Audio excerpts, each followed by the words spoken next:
All right, here's where the truth of what's really happening in the markets. Now, we've looked at the economy. Let's take a look at the markets. What's really driving the market? Now, I don't know if you guys have heard me speak before. You've heard the Plunge Protection Team, the PPT. These guys are real, trust me. This was signed into law by Ronald Reagan, Executive Order 12631, by Ronald Reagan on March 18th, 1988. It's my wife's birthday. It's easy for me to remember. Okay? She was actually born before 88, but I won't tell you the real year.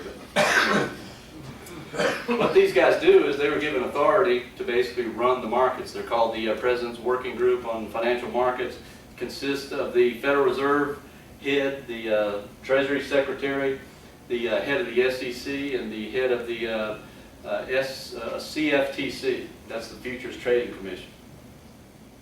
What a motley group that is. So what they do is they control the markets now. They've been given total authority. They've been given the printing press. Here, control the markets. It was signed into law after the big crash of '87.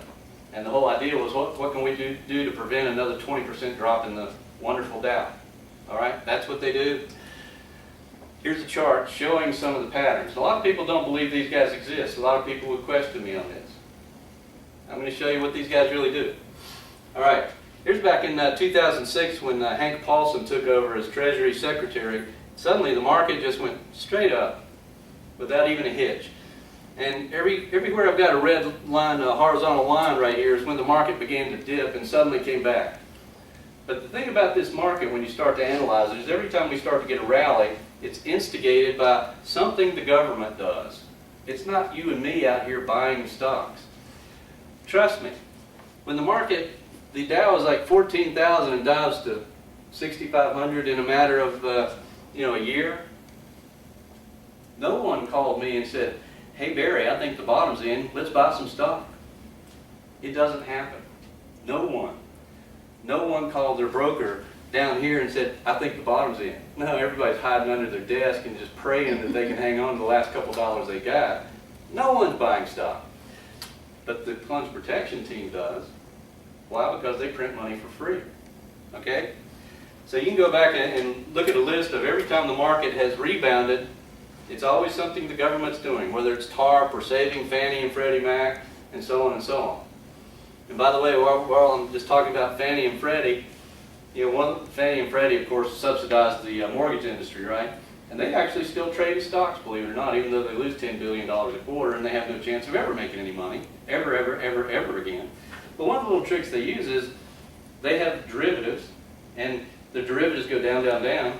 Well, when we had the mark-to-market, they had something like 38 billion in losses of derivatives, and then went back to mark-to-fantasy and said, well, maybe it's only 26. Well, that's a difference of $12 billion. What do we do with that? Let's count it as income. Yeah, there you go. That's how you make up income. It's pretend. But anyway, this is how the Plunge Protection Team works in the market. They haven't done a very good job of really propping the market up. It's making them madder and madder. And that's why they're getting more and more forceful. Now, here's the Plunge Protection Team symbol. They always come to work late. You can't get these guys up early for some reason. I guess they're out partying. But anyway, they always come in at 3 o'clock. These are daily charts, by the way, I'm showing you. And they come in at 3 o'clock and you get this big, gigantic, at least 200-point move in the Dow at the end of the day. This is August 1st. This is August 16th. And you can see these monstrous moves. All right?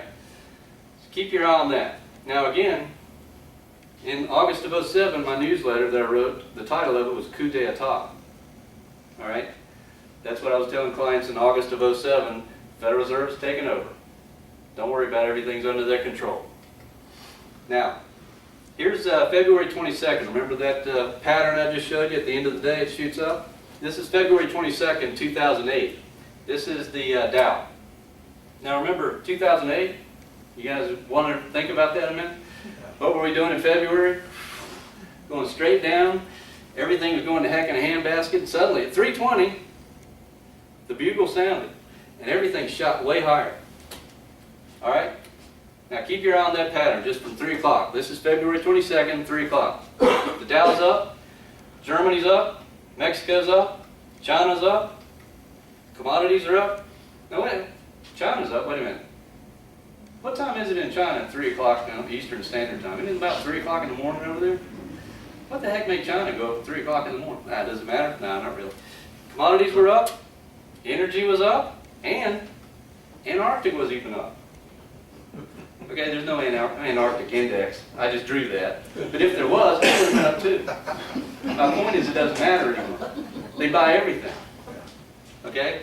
They don't discern. They don't say, well, financials look pretty good. Let's buy financials. Telecom, no. Transports, yes. No. They take their trillions and they run it down there. I actually have a theory that when they see that the market's going way down, they're busy printing off money, and they put it on these big pallets, you know, and they get these guys to run them down there in these little forklifts, go from the Treasury building down to the New York Stock Exchange. And I figure it must be a long, hard trip to push them all the way down there, because they don't get there till about 3:30. But then you probably hear cheering on the floor, hey, the money's here. So that's how they push the market higher.